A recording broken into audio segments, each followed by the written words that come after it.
الور الكحبه.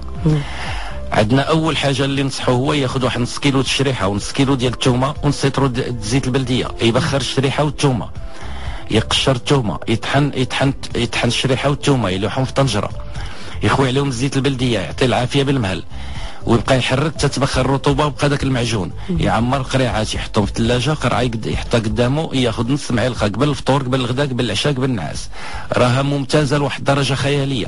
هذه واحد.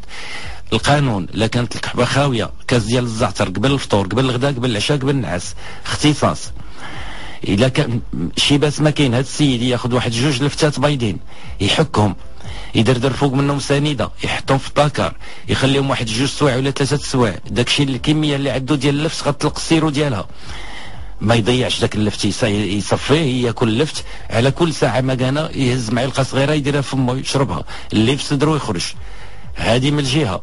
كتب اخويا الزعتر، مرد الدوش، خزامه، زعتره، ازير، نعناع، بيان سور لا عنده يعرف المرسيطه ومريجو اونكور حسن، بارك عليه. غير هذا يزيد البشنيخه نفس المقدار لكل شيء، يطحن هادشي كله، ردو بودره مسحوق، ياخذ 4 معلقه قبل الفطور قبل الغداء قبل العشاء قبل النعاس، لا خلط هادو كله بالزربه يتشافى. حتى الوليدات الصغار ماشي مشكل؟ صغار ما يكونوش اقل من 7 سنين، لا هذاك تعطيه فوق 7 سنين وتعطيه غير راس المعلقه. هذا عبد They should be in dialogue with their surroundings, in print, online, and in mobile media. Brands should communicate holistically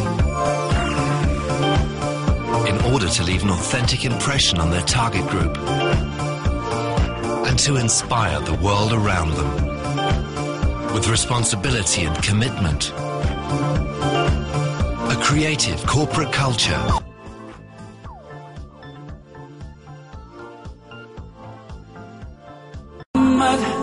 خير خلق